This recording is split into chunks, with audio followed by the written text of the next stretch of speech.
ಪ್ರೀತಿಯ ಸಹೋದರ ಸಹೋದರಿಯರೇ, ನಮ್ಮ ಕಥೋಲಿಕ ಧರ್ಮ ಸಭೆಯಲ್ಲಿ ಅತಿ ದೊಡ್ಡ ಮಹಾಸಮ್ಮೇಳನ ಅಂದರೆ ಅದು ದ್ವಿತೀಯ ವ್ಯಾಟಿಕನ್ ಮಹಾಸಮ್ಮೇಳನ.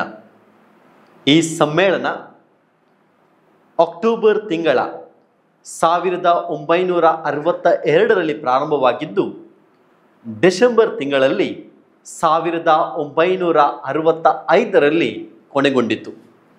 ಈ ಸಮ್ಮೇಳನದಲ್ಲಿ 2000ಕ್ಕಿಂತ ಹೆಚ್ಚಿನ ಧರ್ಮಾಧ್ಯಕ್ಷರು, ದೈವಶಾಸ್ತ್ರಿಗಳು, ಜಗದ್ಗುರುಗಳ ಜೊತೆ ಸಮಾಲೋಚನೆ ಮಾಡಿ ಧರ್ಮಸಭೆಗೆ ಹೊಸ ವಿಚಾರಗಳನ್ನು ನೀಡಿದರು. ಇಂದಿಗೆ ದ್ವಿತೀಯ ವ್ಯಾಟಿಕನ್ ಮಹಾಸಮ್ಮೇಳನ ಪ್ರಾರಂಭವಾಗಿ 60 ವರ್ಷಗಳು ಕಳೆಯುತ್ತವೆ. ಈ ನಿಟ್ಟಿನಲ್ಲಿ 2025 ವರ್ಷ ಜೂಬಿಲಿ ವರ್ಷದ ಪರವಾಗಿ ನಮ್ಮ ಜಗದ್ಗುರುಗಳು ಈ ದ್ವಿತೀಯ ಮಹಾಸಮ್ಮೇಳನದ ಪುಸ್ತಕಗಳನ್ನು ಓದಲು, ಕಲಿಯಲು ಒಂದು ಅವಕಾಶ ಮಾಡಿಕೊಟ್ಟಿದೆ.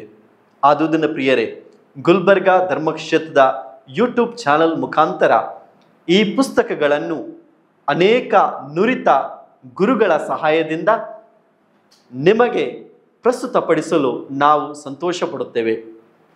ಮೊದಲನೇದಾಗಿ ಇಂದಿನ ಈ ಕಾರ್ಯಕ್ರಮಕ್ಕೆ ಸಂಪನ್ಮೂಲ ವ್ಯಕ್ತಿಗಳಾಗಿ ನಮ್ಮ ನಲ್ಮೆಯ ಧರ್ಮಾಧ್ಯಕ್ಷರಾದ ಪೂಜಾ ರಾಬರ್ಟ್ ಮೈಕಲ್ ರವರಿದ್ದಾರೆ.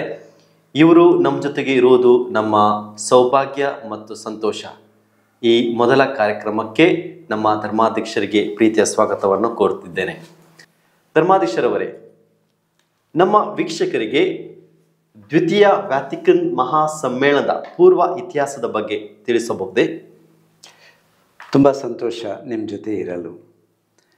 ವ್ಯಾಟಿಕನ್ ಮೊದಲನೇ ಮಹಾಧರ್ಮಸಭೆ 1869ರಲ್ಲಿ ನಡೆದಿತ್ತು. ಆನಂತರ ಹಲವು ದಶಕಗಳ ನಂತರ 1958ನೇ ಇಸವಿಯಲ್ಲಿ John the 23rd pope John 23ನೇವರು ಪೋಪ್ ಗುರುಗಳಾಗಿ ಆಯ್ಕೆಯಾದರು. ಆ ಸಂದರ್ಭದಲ್ಲಿ ಯಾರೂ ಎಣಿಸಿರಲಿಲ್ಲ ಈ ಪೋಪ್ ಗುರುಗಳು ಒಂದು ವಿಶ್ವಸಭೆಯನ್ನು ಕರೆಯುತ್ತಾರೆ ಅಂತ. ಆದರೆ ಪವಿತ್ರಾತ್ಮರಿಂದ ಪ್ರೇರಿತರಾಗಿ ಪೋಪ್ ಜಾನ್ 23ನೇ ಅವರು ವ್ಯಾಟಿಕನ್ 2ನೇ ಮಹಾಸಭೆಯನ್ನು ಘೋಷಿಸಿದರು. ಇದು ಒಂದು ನಿದರ್ಶನ ಪವಿತ್ರಾತ್ಮರು ಧರ್ಮಸಭೆಯಲ್ಲಿ ಎಷ್ಟು ಕ್ರಿಯಾತ್ಮಕರಾಗಿದ್ದಾರೆ, ಪವಿತ್ರ ಧರ್ಮಸಭೆಯನ್ನು ಪವಿತ್ರಾತ್ಮರೇ ಮುನ್ನಡೆಸುತ್ತಾರೆ ಎಂಬುದಕ್ಕೆ ಒಂದು ನಿದರ್ಶನ. ಆತ್ಮೀಯರೇ, ಹೇಗೆ ಘೋಷಣೆ ಆಯಿತು, ಸಿದ್ಧತೆಗಳು ನಡೆದವು. 1962ನೇ ಇಸವಿ ಅಕ್ಟೋಬರ್ 11 ತಾರೀಕಿನಂದು ವ್ಯಾಟಿಕನ್ 2ನೇ ಮಹಾಸಭೆ ಆರಂಭವಾಯಿತು. ಹೀಗೆ ಅಕ್ಟೋಬರ್ 11, 1962ನೇ ಇಸವಿಯಲ್ಲಿ ಆರಂಭವಾದ ಈ ವ್ಯಾಟಿಕನ್ ಮಹಾಸಭೆ ಮುಖ್ಯವಾಗಿ 4 ಹಂತಗಳಲ್ಲಿ ನಡೆದು 1965ನೇ ಇಸವಿ ಡಿಸೆಂಬರ್ 8ರಂದು ಕೊನೆಗೊಂಡಿತು. ಕೊನೆಗೊಳ್ಳುವ ಮೊದಲು ಈ 4 ಹಂತಗಳಲ್ಲಿ ನಡೆದ ಚರ್ಚೆ, ಎಲ್ಲ ವಿಶ್ವಾಸ ಅನುಭವಗಳ ಹಂಚುವಿಕೆ, ಎಲ್ಲ ರೀತಿಯ ಅಧ್ಯಯನ, ಇದರ ಮುಖಾಂತರ ವ್ಯಾಟಿಕನ್ 2ನೇ ಮಹಾಸಭೆಯು ಧರ್ಮಸಭೆಗೆ 16 ದಸ್ತಾವೇಜುಗಳನ್ನು ನೀಡಿತು.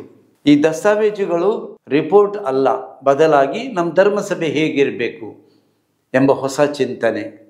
ಈ ಹೊಸ ಚಿಂತನೆ ಮುಖಾಂತರ ಧರ್ಮಸಭೆಯ ರೂಪವೇ ಬದಲಾಯಿತು.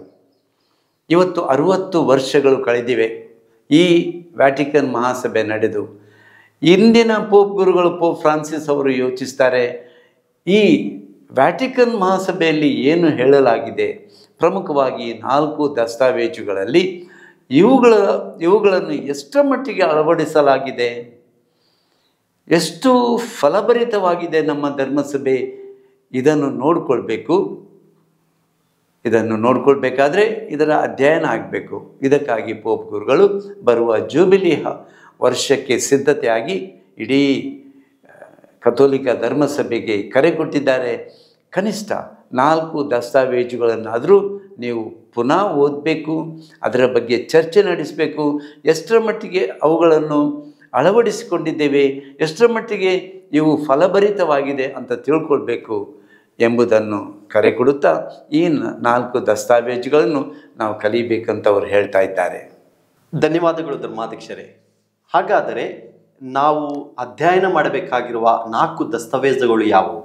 ನಾನು ಈವಾಗಲೇ ತಿಳಿಸಿದಂತೆ ಈ ವ್ಯಾಟಿಕನ್ 2ನೇ ಮಹಾಸಭೆ 16 ದಸ್ತಾವೇಜುಗಳು ಇವುಗಳನ್ನು ಪ್ರಕಟಿಸಿತು. ದಸ್ತಾವೇಜು ಎಂದರೆ ವಿಶ್ವಾಸದ ಬಗ್ಗೆ ಪ್ರಕಟಣೆ, ನಾವು ನಡೆಯಬೇಕಾದ ರೀತಿ, ಧರ್ಮಸಭೆ ನಡೆಯಬೇಕಾದ ರೀತಿ. ಈ 16 ದಸ್ತಾವೇಜುಗಳಲ್ಲಿ 4 ಪ್ರಮುಖವಾಗಿವೆ. ನಮಗೆ ಎಲ್ಲವೂ ಅತಿ ಅಗತ್ಯವಾಗಿವೆ, ಆದರೆ 4 ಅತಿ ಪ್ರಮುಖವಾಗಿವೆ. ಅವು ಯಾವುದೆಂದರೆ, ಮೊದಲನೇದು ದೈವಿ ಆರಾಧನೆಯ ವಿಷಯವಾಗಿ, ಎರಡನೇದು ಧರ್ಮಸಭೆಯ ಮೂಲ ಘಟನಾವಳಿ, ಮೂಲ ಸತ್ಯಗಳು ಏನು ಎಂಬುದರ ವಿಷಯವಾಗಿ ಧರ್ಮಸಭೆ ಈ ರೀತಿಯಾಗಿ ನಡೀತದೆ ಅಂತ ಹೇಳುವ ಸಲುವಾಗಿ, ಮೂರನೇದು ದೇಯಿ ವರ್ಬುಮ್ ಅಥವಾ ದೇವರ ಸ್ವಪ್ರಕಟಣೆಯ ಬಗ್ಗೆ ಇರುವ ದಸ್ತಾವೇಜು, ನಾಲ್ಕನೆಯದು ಇವತ್ತಿನ ಆಧುನಿಕ ಪ್ರಪಂಚದಲ್ಲಿ ಧರ್ಮಸಭೆ ಹೇಗಿರಬೇಕು, ಗೌಡಿಯಮ್ ಎಟ್ ಸ್ಪೆಸ್. ಈ 4 ದಸ್ತಾವೇಜುಗಳನ್ನು ಯಾಕೆ ಕಲಿಬೇಕಂತ ಕೇಳ್ತಾ ಇದ್ದೀರಾ? ಯಾಕೆಂದರೆ ಈ 4 ದಸ್ತಾವೇಜುಗಳಲ್ಲಿ ಧರ್ಮಸಭೆಯಲ್ಲಿ ಏನು ಬದಲಾವಣೆ ಆಗಬೇಕಂತ ವ್ಯಾಟಿಕನ್ ಮಹಾಸಭೆ ಬಯಸಿತ್ತು, ಅವು ಇನ್ನೂ ಕೂಡ ಸಂಪೂರ್ಣವಾಗಿ ನೆರವೇರಿಲ್ಲ. ಯಾಕೆ ನೆರವೇರಿಲ್ಲ ಅಂದರೆ, ಇದನ್ನು ನಾವು ಕನ್ನಡಿಗರು ಹೇಳಬೇಕು, ನಮ್ಮ ಭಾಷೆಯಲ್ಲಿ ಇನ್ನೂ ಕೂಡ ವ್ಯಾಟಿಕನ್ ಸೆಕೆಂಡ್ ಡಾಕ್ಯುಮೆಂಟ್ ಇದು ಭಾಷಾಂತರವಾಗಿಲ್ಲ. ಅಂದರೆ ಜನರಿಗೆ ಇದರ ವಿಷಯವಾಗಿ ತಿಳಿದಿಲ್ಲ. ಏನು ಬಿಷಪ್ ಗುರುಗಳು ಏನು ಕಲಿತುಕೊಂಡಿದ್ದಾರೆ ಅದರಲ್ಲಿ ಸ್ವಲ್ಪಾಂಶವನ್ನು ಕಾರ್ಯರೂಪಕ್ಕೆ ತಂದಿದ್ದಾರೆ, ಆದರೆ ಜನರಿಗೆ ಈ ವಿಷಯಗಳಂತೂ ಏನೂ ತಿಳಿದಿಲ್ಲ. ಇದಕ್ಕಾಗಿ ನಾವು ಕಲಿಬೇಕಂತ ಪೋಪ್ ಗುರುಗಳು ಇಷ್ಟಪಡ್ತಾರೆ. ನೀವು ನಮಗೆ 4 ದಸ್ತಾವೇಜುಗಳ ಬಗ್ಗೆ ಸುವಿಸ್ತಾರವಾಗಿ ತಿಳಿಪಡಿಸಿದ್ದೀರಿ, ನಿಮಗೆ ಧನ್ಯವಾದಗಳು. ಹಾಗಾದರೆ ಸಾಕ್ರಾ ಸಂತುಮ್ ಕನ್ಚಿಲಿಯಂ ಆರಾಧನೆ, ದೈವಾರಾಧನೆ ಬಗ್ಗೆ ತಿಳಿಸುವ ಈ ಪುಸ್ತಕ, ಇದರಿಂದ ಏನು ಬದಲಾವಣೆಗಳಾಗಿವೆ ಹಾಗೂ ಇದು ನಮಗೆ ಏನು ತಿಳಿಯಪಡಿಸುತ್ತದೆ? ಆರಾಧನಾ ವಿಧಿ ಕ್ರಮ ವ್ಯಾಟಿಕನ್ ಸಭೆಯ ಮೊದಲು ಮತ್ತು ಇವಾಗ ನಾವು ನೋಡುವುದಾದರೆ ಬಹಳಷ್ಟು ಬದಲಾವಣೆಗಳಾಗಿವೆ. ನಮ್ಮ ಜನರಿಗೆ ಇದರ ನೆನಪಿರಲಿಕ್ಕಿಲ್ಲ. ಯಾಕೆಂದರೆ 40-50 ವರ್ಷಗಳ ಹಿಂದೆ ಏನು ನಡೆದಿತ್ತು ಎಂಬುದು ಇವತ್ತಿನ ಜನರಿಗೆ ಗೊತ್ತಿಲ್ಲ. ಆ ಕಾಲದಲ್ಲಿ ಇದ್ದ ಆ ಆರಾಧನಾ ವಿಧಿಯ ಕ್ರಮ ಬಹಳ ವಿಚಿತ್ರವಾಗಿ ಕಾಣ್ಬೋದು. ಇವತ್ತು ಗುರುಗಳು ದೇವಾಲಯದಲ್ಲಿರುವ ದೊಡ್ಡ ಹಿಂದಿನ ಗೋಡೆ, ಅಲ್ಲಿಯೇ ಪೀಠ ಇರುತ್ತಿತ್ತು. ಗುರುಗಳು ಆ ಪೀಠದ ಕಡೆಗೆ ನೋಡಿ, ಅಲ್ಲಿ ಆಲ್ಟರ್ ಅಂತ ಹೇಳ್ತೀವಿ, ಆ ಪೀಠದ ಮೇಲೆ ಜನರಿಗೆ ಬೆನ್ನು ಹಾಕಿ ಮುಂದೆ ಆಲ್ಟರ್ ಕಡೆ ನೋಡುತ್ತಾ ಬಲಿಪೂಜೆಯನ್ನು ಅರ್ಪಿಸುತ್ತಿದ್ದರು. ಅವರಿಗೆ ಲ್ಯಾಟಿನ್ ಭಾಷೆಯಲ್ಲಿ ಅದನ್ನು ಅರ್ಪಿಸಬೇಕಾಗಿತ್ತು. ಯಾರಿಗೂ ಅದು ಅರ್ಥ ಆಗ್ತಿದ್ದಿಲ್ಲ. ಜನರು ಎಲ್ಲ ಗುರುಗಳ ಕಡೆಗೆ ನೋಡಿ ಕೈ ಜೋಡಿಸ್ಕೊಂಡು ಒಂದೊಂದು ಸಲ ಜಪಮಾಲೆ ಮಾಡುತ್ತಿದ್ದರು, ಬೇರೆ ಬೇರೆ ಪ್ರಾರ್ಥನೆಗಳನ್ನು ಹೇಳ್ತಿದ್ದರು, ಆದರೆ ಬಲಿಪೂಜೆಯಲ್ಲಿ ಭಾಗವಹಿಸಂತೆ ಇದ್ದಿಲ್ಲ. ಆದರೆ ವ್ಯಾಟಿಕನ್ ಮಹಾಸಭೆ ತುಂಬ ಸ್ವಾತಂತ್ರ್ಯ ಕೊಟ್ಟಿತು. ಆರಾಧನಾ ವಿಧಿಯನ್ನು ಸ್ಥಳೀಯ ಭಾಷೆಯಲ್ಲಿ ಮಾಡಬೇಕು ಅಂತ ಕರೆ ಕೊಟ್ಟಿತು. ಮಾತ್ರವಲ್ಲ, ಹಿಂದಿನ ಕಾಲದಲ್ಲಿ ಪೂಜೆ ಗುರುಗಳು ಲ್ಯಾಟಿನ್ ಭಾಷೆಯಲ್ಲಿ ಮತ್ತು ಗೀತೆಗಳು, ಒಂದೊಂದು ಗೀತೆಗಳು ನಡುವೆ ಹಾಡುತ್ತಿದ್ದರು.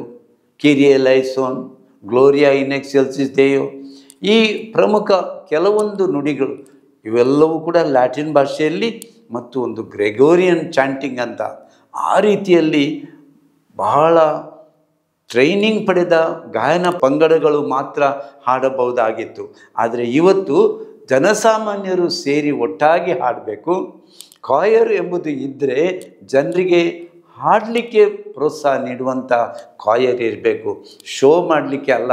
ಬದಲಾಗಿ ಜನರು ಕೂಡ ಹಾಡಬೇಕು, ಜನರು ಹಾಡುವಂಥ ಗೀತೆಗಳನ್ನು ಹಾಡಬೇಕು ಎಂಬುದಾಗಿ ಕಾಯರ್ ಪಂಗಡ ಎಂಬುದು ಇಲ್ಲ.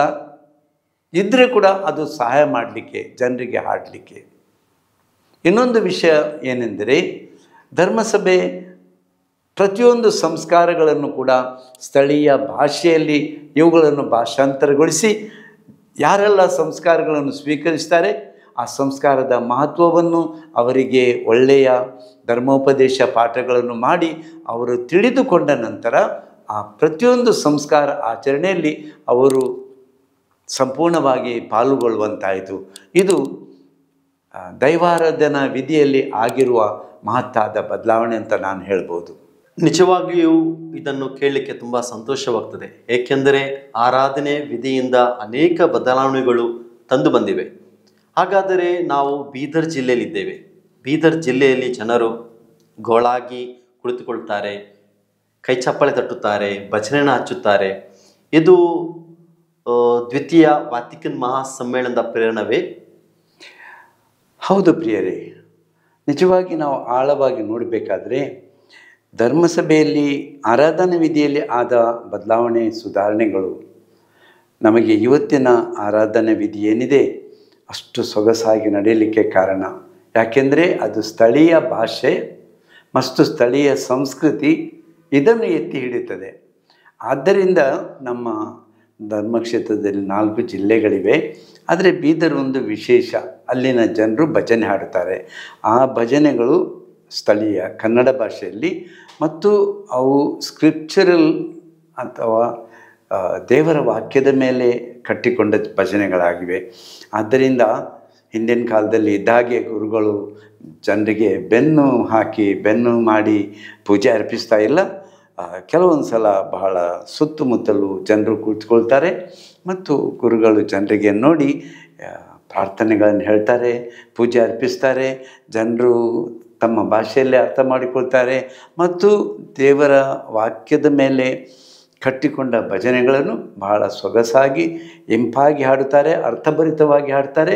ಹೀಗೆ ಆರಾಧನಾ ವಿಧಿಯಲ್ಲಿ ಅವರಿಗೆ ಬಹಳ ಚೆನ್ನಾಗಿ ಪಾಲ್ಗೊಳ್ಳಲಿಕ್ಕೆ ಸಾಧ್ಯವಾಗ್ತದೆ. ಇದು ಪ್ರೇರಣೆ ಅಲ್ಲದೆ ಬೇರೇನೂ ಅಲ್ಲ, 2ನೇ ವ್ಯಾಟಿಕನ್ ಮಹಾಸಭೆಯ ಪ್ರೇರಣೆ. ಹಾಗಾದರೆ ಧರ್ಮಾಧ್ಯಕ್ಷರವರೇ, ಧರ್ಮಸಭೆಯ ಅಸ್ತಿತ್ವ ಮತ್ತು ಅದರ ಗುರಿ ನಾವು ಇಂಗ್ಲಿಷ್ ಭಾಷೆಯಲ್ಲಿ ಡಾಗ್ಮ್ಯಾಟಿಕ್ ಕಾನ್ಸ್ಟಿಟ್ಯೂಷನ್ ಆಫ್ ದ ಚರ್ಚ್ ಅಂತ ಕರಿತೀವಿ. ಇದರ ಬಗ್ಗೆ ನೀವು ಏನನ್ನು ಹೇಳಲಿಕ್ಕೆ ಬಯಸ್ತೀರಿ? ಈ ವಿಷಯ ಬಹಳ ವಿಶಾಲವಾದ ವಿಷಯ. ಸ್ವಲ್ಪ ಮಾತುಗಳಲ್ಲಿ ನಾನು ವೀಕ್ಷಕರಿಗೆ ತಿಳಿಸ ಬಯಸ್ತೇನೆ, ನಮ್ಮ ಜನರಿಗೆ. ವ್ಯಾಟಿಕನ್ ಸಭೆಯ ಪೂರ್ವದಲ್ಲಿ ಪೋಪ್ ಗುರುಗಳು ಕೇಂದ್ರ ಬಿಂದು. ಇವಾಗಲೂ ಅವರು ನಮ್ಮ ಗುರುಗಳಾಗಿದ್ದಾರೆ. ಧರ್ಮಾಧ್ಯಕ್ಷರುಗಳು ಆ ಕಾಲದಲ್ಲಿ ಪೋಪ್ ಗುರುಗಳು ಏನು ಹೇಳ್ತಾರೆ ಅದನ್ನೇ ಪ್ರಕಟಿಸುತ್ತಿದ್ದರು. ಅವರಿಗೆ ಯಾವ ಅಂಥ ಅಧಿಕಾರ ಇದ್ದಿಲ್ಲ. ವ್ಯಾಟಿಕನ್ ಮಹಾಸಭೆಯ ನಂತರ ಪೋಪ್ ಗುರುಗಳ ಆ ಸ್ಥಾನದ ಬಗ್ಗೆ ಬಿಷಪ್ ಗುರುಗಳಿಗೆ, ಧರ್ಮಾಧ್ಯಕ್ಷರುಗಳಿಗೆ ಇರುವ ಆ ಒಂದು ರೀತಿಯ ಗೌರವ, ಆ ಪ್ರೀತಿ, ಆ ಒಂದು ಹೊಂದಾಣಿಕೆ ಇನ್ನಷ್ಟು ಹೆಚ್ಚಾಯಿತು. ಯಾಕೆಂದರೆ ವ್ಯಾಟಿಕನ್ 2ನೇ ಮಹಾಸಭೆಯ ನಂತರ ಪೋಪ್ ಗುರುಗಳು ತಮ್ಮ ಅಧಿಕಾರವನ್ನು ಒಂದು ರೀತಿಯಿಂದ ಹೇಳುವುದಾದರೆ ಧರ್ಮಾಧ್ಯಕ್ಷರುಗಳ ಜೊತೆಗೆ ಹಂಚಿಕೊಂಡರು. ಈ ಧರ್ಮಾಧ್ಯಕ್ಷರುಗಳು ಪ್ರೇಷಿತರ ಸ್ಥಾನದಲ್ಲಿ ಇದ್ದಾರೆ ಎಂಬುದನ್ನು ಜನರಿಗೆ ಸಾರಿದರು. ಪ್ರೇಷಿತರ ಪೈಕಿ ಪೇತ್ರ ಹೇಗೆ ಮೊದಲನೆಯವನು, ಹಾಗೆಯೇ ಇವತ್ತಿನ ಧರ್ಮಸಭೆಯಲ್ಲಿ ಇಡೀ ವಿಶ್ವದಲ್ಲಿರುವ ಎಲ್ಲ ಧರ್ಮಾಧ್ಯಕ್ಷರುಗಳು ಅವರು ಪೋಪ್ ಗುರುಗಳ ಸ್ಥಾನ ಪೇತ್ರನ ಸ್ಥಾನ ಅಂತ ನಂಬಿಕೊಂಡು ಅವರಿಗೆ ಗೌರವ ಕೊಡ್ತಾರೆ. ಇಷ್ಟು ಮಾತ್ರ ಅಲ್ಲ, ನಮ್ಮ ಧರ್ಮಾಧ್ಯಕ್ಷರುಗಳು ತಮ್ಮ ಸ್ಥಳೀಯ ಧರ್ಮಸಭೆಯಲ್ಲಿ ಏನು ನಿರ್ಣಯ ತೆಗೆದುಕೊಳ್ಳಬೇಕು, ಜನರ ವಿಶ್ವಾಸದ ವಿಷಯವಾಗಿ ಯಾವ ನಿರ್ಣಯ ತೆಗೆದುಕೊಳ್ಬೇಕು, ಯಾವ ರೀತಿಯಲ್ಲಿ ಮಾರ್ಗದರ್ಶನ ಕೊಡಬೇಕು, ಈ ಅಧಿಕಾರವನ್ನು ಪೋಪ್ ಗುರುಗಳು ತಮ್ಮ ಧರ್ಮಾಧ್ಯಕ್ಷರುಗಳ ಜೊತೆ ಹಂಚಿಕೊಂಡಿದ್ದಾರೆ. ಆದ್ದರಿಂದ ಇವತ್ತು ಸ್ಥಳೀಯ ಧರ್ಮಸಭೆ, ಲೋಕಲ್ ಚರ್ಚ್ ಮತ್ತು ಯೂನಿವರ್ಸಲ್ ಚರ್ಚ್, ಹೀಗೆ 2 ರೀತಿಯಿಂದ ನಾವು ನೋಡುತ್ತೇವೆ. ಒಂದಕ್ಕೆ ಒಂದು ಹೊಂದಿಕೊಂಡಿದೆ, ಬೇರ್ಪಟ್ಟಿಲ್ಲ, ಬಲಗೊಂಡಿದೆ. ಯೂನಿವರ್ಸಲ್ ಚರ್ಚ್ ಪೋಪ್ ಗುರುಗಳು ತಮ್ಮ ಅಧಿಕಾರವನ್ನು ತೋರಿಸಿಕೊಂಡು ಧರ್ಮಸಭೆಯ ಮುಖ ಇದ್ದ ಹಾಗೆ ಇರುವುದಾದರೆ, ಲೋಕಲ್ ಚರ್ಚ್ನಲ್ಲಿ ಅಲ್ಲಿರುವ ಸ್ಥಳೀಯ ಧರ್ಮಸಭೆಗೆ ಅಲ್ಲಿ ಇರುವ ಬಿಷಪ್ ಗುರುಗಳು, ಧರ್ಮಾಧ್ಯಕ್ಷರು ಆ ಧರ್ಮಸಭೆಯ ನಾಯಕತ್ವ ವಹಿಸ್ತಾರೆ. ಇಷ್ಟು ಮಾತ್ರವಲ್ಲ, ಈ ವ್ಯಾಟಿಕನ್ ಮಹಾಸಭೆಯ ಪರಿಣಾಮವಾಗಿ ಪೋಪ್ ಗುರುಗಳು ಪ್ರತಿಯೊಂದು ದೇಶದಲ್ಲಿ ಒಂದು ಎಪಿಸ್ಕೋಪಲ್ ಕಾನ್ಫರೆನ್ಸ್ ಇರಬೇಕು. ಅಂದರೆ ಧರ್ಮಾಧ್ಯಕ್ಷರುಗಳ ಮಂಡಳಿ, ದೇಶ ಮಟ್ಟದಲ್ಲಿ ಒಂದು ಮಂಡಳಿ ಇರಬೇಕು. ನಮ್ಮ ದೇಶದಲ್ಲಿ CBCI, CCBI ಇವು ದೇಶ ಮಟ್ಟದಲ್ಲಿ ಇರುವ ಧರ್ಮಾಧ್ಯಕ್ಷರುಗಳ ಮಂಡಳಿ. ದೇಶಕ್ಕೆ ಸಂಬಂಧಪಟ್ಟ ವಿಷಯಗಳಲ್ಲಿ ಈ CBCI ಏನಿದೆ ಅಖಿಲ ಭಾರತ ಧರ್ಮಾಧ್ಯಕ್ಷರುಗಳ ಮಂಡಳಿ ಪೋಪ್ ಗುರುಗಳ ನಿರ್ದೇಶನ, ಅದರ ಮೇರೆಗೆ ಸ್ಥಳೀಯವಾಗಿ ಕೆಲವೊಂದು ನಿರ್ಧಾರಗಳನ್ನು ಅವರು ಮಾಡುವಂತಾಯಿತು. ಅಷ್ಟು ಮಾತ್ರ ಅಲ್ಲ, ಸಿನಡ್ ಆಫ್ ಬಿಷಪ್ಸ್ ಪ್ರತಿ ಸಲ ವ್ಯಾಟಿಕನ್ ಮಹಾಸಭೆ ನಡೆಸುವುದಂತೂ ಖಂಡಿತವಾಗಿ ಸಾಧ್ಯವಿಲ್ಲ.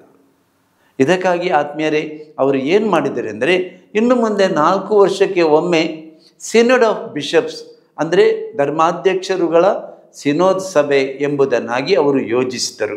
ಈ ಮೂಲಕವಾಗಿ ಪ್ರತಿಯೊಂದು ದೇಶದಿಂದ ಆಯ್ದ ಕೆಲವು ಧರ್ಮಾಧ್ಯಕ್ಷರುಗಳು ವಿಶ್ವಮಟ್ಟದಲ್ಲಿ ಒಟ್ಟಿಗೆ ಬಂದು ಪೋಪ್ ಗುರುಗಳ ಜೊತೆ ಸೇರಿ ಸಿನೋದ್ ಸಭೆಯನ್ನು ನಡೆಸಿ ಆಯಾ ಕಾಲಕ್ಕೆ ಮೂಡಿಬಂದ ಸಮಸ್ಯೆಗಳನ್ನು ಬಗೆಹರಿಸಲು ಮತ್ತು ಹೊಸದಾಗಿ ಧರ್ಮಸಭೆಯಲ್ಲಿ ಚೈತನ್ಯ ನೀಡಲು ಏನೆಲ್ಲ ನಿರ್ಧಾರ ಕೈಗೊಳ್ಳಬೇಕು, ಇಂತಹ ವಿಷಯಗಳನ್ನು ಸಿನೋಡ್ ಸಭೆಯಲ್ಲಿ ನಿರ್ಧರಿಸುವ ಒಂದು ಹೊಸ ವ್ಯವಸ್ಥೆ ರೂಪಿತವಾಯಿತು. ತುಂಬ ಸಂತೋಷ. ನಿಮ್ಮ ಮಾತುಗಳಿಂದ ನಮಗೆ ಸ್ಥಳೀಯ ಧರ್ಮಸಭೆ ಹಾಗೂ ಯೂನಿವರ್ಸಲ್ ಚರ್ಚ್ ಇದರ ಬಗ್ಗೆ ನಾವು ತುಂಬ ತಿಳಿದಿದ್ದೇವೆ. ಹಾಗಾದರೆ ದೇವರ ಪ್ರಕಟಣೆ ಇದರ ಬಗ್ಗೆ ನೀವು ಏನೊಂದು ಹೇಳಲಿಕ್ಕೆ ಬಯಸುತ್ತೀರಿ? ದೈವಿ ಪ್ರಕಟಣೆ ಅಥವಾ ರೆವಲೇಷನ್ ಇದು ದೇವರ ವಾಕ್ಯದ ವಿಷಯವಾಗಿ ಧರ್ಮಸಭೆ ನಮಗೆ ಕೊಟ್ಟ ದಸ್ತಾವೇಜು. ದೇವರ ವಾಕ್ಯಕ್ಕೆ ನಾವು ಕೊಡಬೇಕಾದ ಸ್ಥಾನ ಇದು ದೇವರೇ ಸ್ವತಃ ನಮಗೆ ಪ್ರಕಟಿಸಿದ ವಾಕ್ಯಗಳು.